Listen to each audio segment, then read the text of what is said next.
Have you ever seen this happen?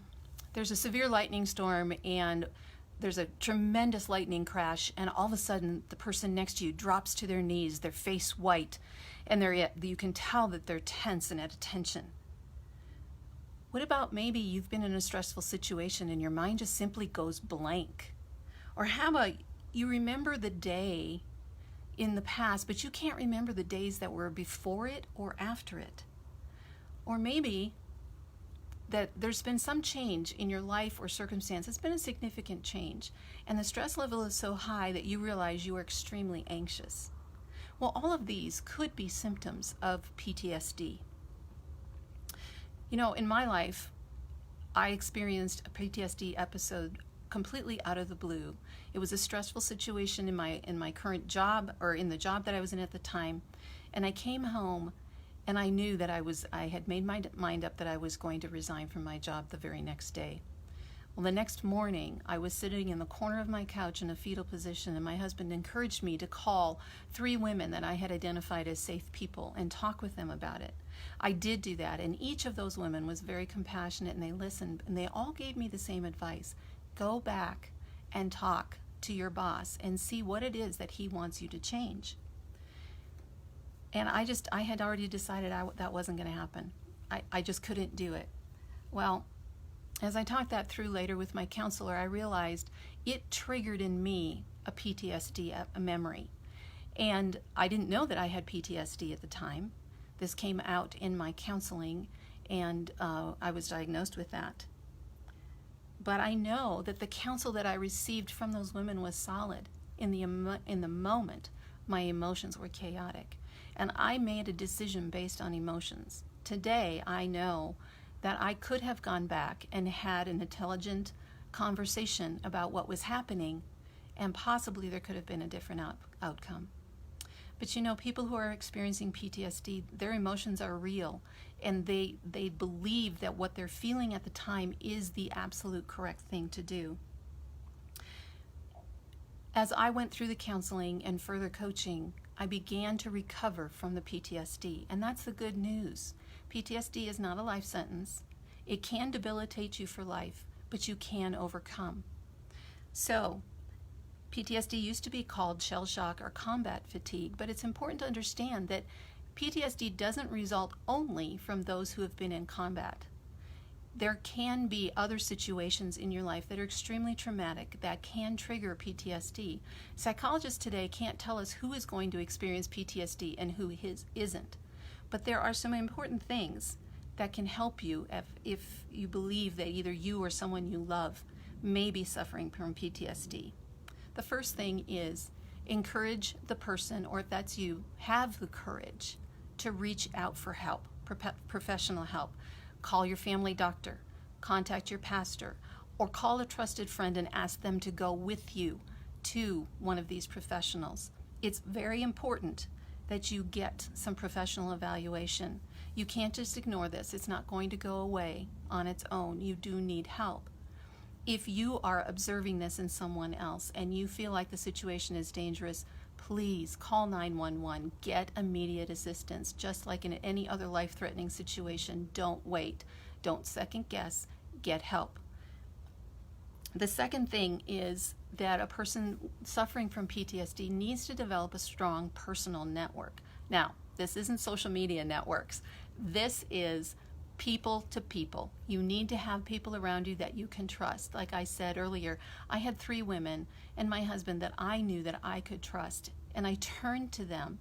These people came around me and they were willing to help me.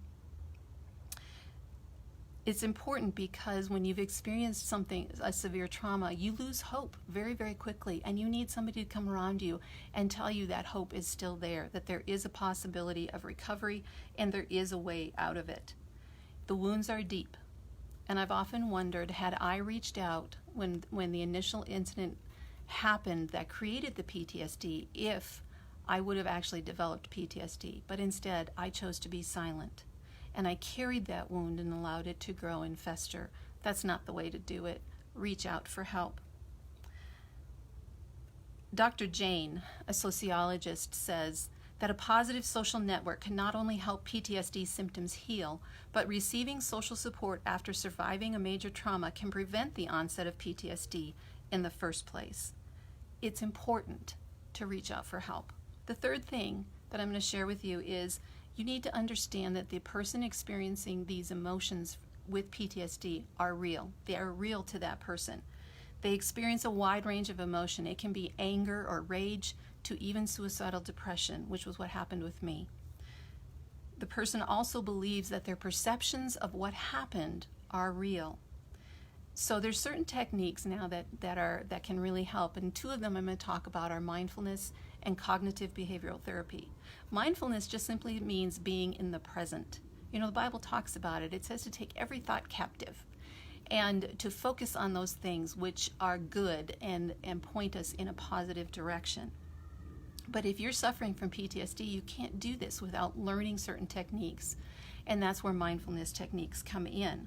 The second one is cognitive behavioral therapy. And this therapy aims to identify harmful thoughts and assess whether they are an accurate depiction of reality, and if not, learn to employ strategies to help you challenge and overcome them. Cognitive behavioral therapy doesn't deny the emotions. Again, the emotions are real. We have to deal with them, but it simply teaches you and me to call them what they are and then use other skills to change our thinking. This really was helpful for me in my recovery from PTSD. Now, my recovery has not happened overnight. It has been a series of small choices, steps, struggles, and practicing skills and calling things what they are, not getting upset and not beating myself up over them, although I have done some of that, but learning to identify what's real and what's not real and to identify my triggers. June 27th in the United States has been designated National PTSD Day, and I'm so grateful for that because it's calling attention to something that a lot of people just kind of want to blow off, but it is real.